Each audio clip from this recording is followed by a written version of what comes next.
Foundation continues to surprise me with one banger episode after another. I have to admit that my expectations from Season 2 were quite low as I wasn't exactly a fan of Season 1. However, with each new episode, I realize that the show has taken our criticism seriously and doing its best to get its title included among the most iconic sci-fi shows ever. It is also clear that the show is more confident in exploring new things, and for the most part, these risks pay off. In that sense, Episode 4 might be the most unique episode of the series so far, as they embraced a completely different narration style while dismissing the majority of the main characters. We didn't see Brother Day, Salvor Hardin, Demerzel, or even Gale in this episode. Instead, we heard Gale's voice as a narration from the god perspective, which was very cool. Her narration carried us through the episode, making some foreshadowing while explaining how the psychohistory works. And to none of us' surprise, a lesson to be learned from all these is the fact that psychohistory does not care about our feelings, crushes, or heartbreaks at all. There is no place for emotions in this story, which is driven by mathematics and rationality alone.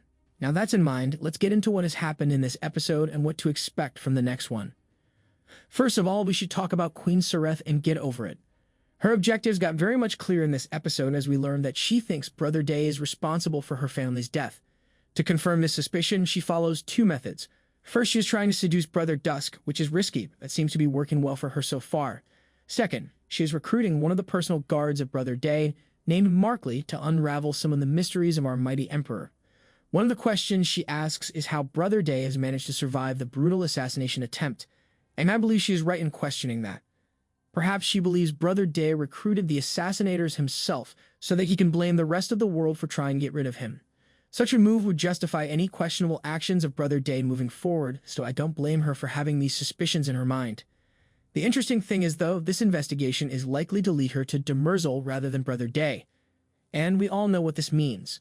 Confronting Demerzel is much more dangerous than confronting the Kleans, so our lovely queen is basically playing with fire. I can't wait to see her journey in the upcoming episodes. Another important story was of Bel Rios, our long-suffering general. We saw him reaching the outer edges of the Empire alongside his colleague and husband Glon. However, contrary to expectations, Bel Rios is not showing a great performance as a legendary general. In fact, it becomes immediately apparent that his strategic mind is mostly replaced by his impatient temper in prison. So he tends to make stupid mistakes more often than not, which might compromise the operation at any point. And rightfully, Glon is concerned about him. The interesting point about their short trip was to see the animosity that the locals feel against the Empire and the fact that they have not seen books ever in their life. At that point, I bet all of us got the feeling of watching 1984 or Fahrenheit 451. Suddenly, the entire Foundation series got a dystopic turn and caused goosebumps on my body. They found out that Foundation not only uses the Empire's both existing and forbidden technologies but also improved them immensely. This is the first time that the Empire realizes the true potential of the Foundation, and I believe the General's return home will be the beginning of the end. Last but not least, we have to mention Foundation and what's been going on there. Finally, Hober Mallow is there, meaning that a new journey begins. As expected, they immediately entered the temple to find Hari Seldon.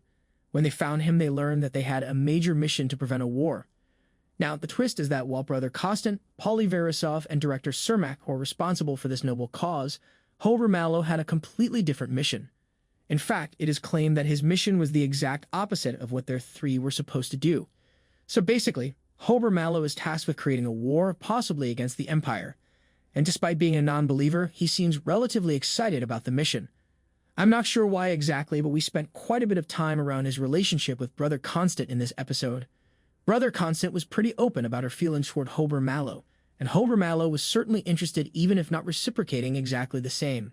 When they were going their separate way, Gable's voice was heard from the background stating that psychohistory doesn't care about the heart's matter, except for a few exceptions. Does that mean that Brother Constant and Hober Mallow will somehow come back together and their relationship will be one of those exceptions that might have an impact on psychohistory? If that's the case, I have to say that I don't see the chemistry between the two, but we will see. What were your thoughts about Foundation Season 2 Episode 4? Let me know what you think in the comments below, and don't forget to like, subscribe, and share the video. Thank you for watching. See you soon.